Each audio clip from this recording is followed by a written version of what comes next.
En novembre, Londres était froide et humide.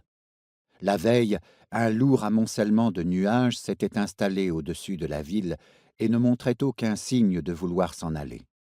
Il pleuvait sans interruption depuis 6 heures.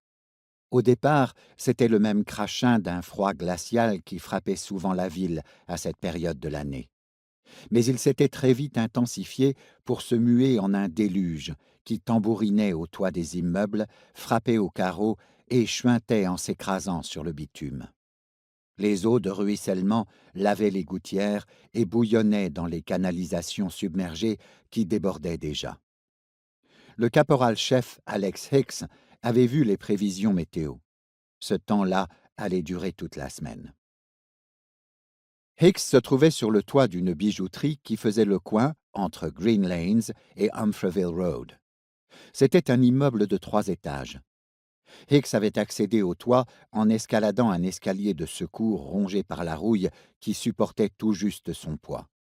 Il était campé là depuis 3 heures, et même s'il portait une veste en Gore-Tex, il était trempé jusqu'aux os et complètement gelé. L'immeuble, de construction récente, était entouré de tous les côtés par des maisons mitoyennes de l'époque victorienne. Le rez-de-chaussée du bâtiment voisin était occupé par des boutiques et des bureaux, un restaurant turc, un cabinet de notaire, un pub. Humphreyville Road faisait partie du Ladder, un réseau d'une vingtaine de rues qui reliait Green Lanes et Whitman Road.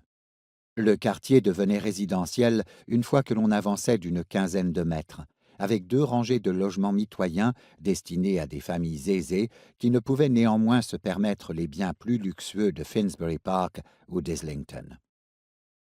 Avant la première maison, juste à côté de l'immeuble où s'était posté Hicks, se trouvait une extension blanchie à la chaux d'un seul étage qui jouxtait une prétendue épicerie turque. Un logo rudimentaire surmontait les dessins enfantins de tomates, de poivrons et d'autres fruits qui recouvraient les vitrines. Il y avait 2 portes. La première, ouvrant sur la maison avant l'extension, était protégée par une cage métallique.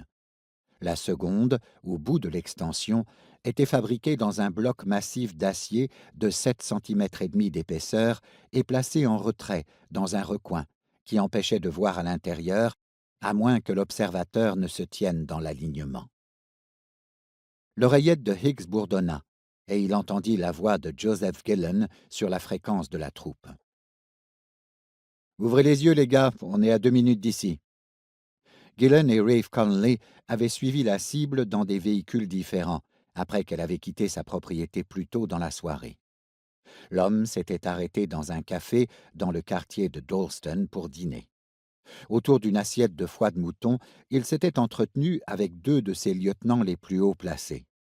Hicks et les autres savaient que la cible avait un rendez-vous important après dîner, et quand le type était remonté en voiture, ils avaient poursuivi la surveillance. Hicks était en position, en haut du toit depuis 3 heures sous la pluie, attendant d'appliquer le plan. « On est là, » dit Gillen. « Bien reçu. » Hicks était protégé de la rue en contrebas à la fois par la hauteur de son poste d'observation et par le petit parapet au bord du toit. Il se redressa sur les coudes et jeta un coup d'œil vers le sud et la vaste étendue verdoyante de Finsbury Park. Il aperçut une voiture qui ralentit et mit son clignotant à gauche. La Ford de Gillen roulait 3 véhicules derrière, et au lieu de filer la cible sur Humphreyville Road, elle poursuivit sa route. Le prochain embranchement vers le nord était à sens unique, donc Gillen continuerait sur Cavendish Road, puis sur Whitman Road, et approcherait la cible à pied en venant de l'ouest. « Unité au rapport. » Hicks entendit la voix d'Alister Woodward. « En place.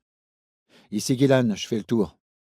Ici Connolly, en position. » Hicks pressa le bouton Wi-Fi qu'il avait fixé à la crosse de son fusil, ouvrant ainsi le canal. « Ici Hicks, prêt. Autorisation de tirer. Éliminez-les. »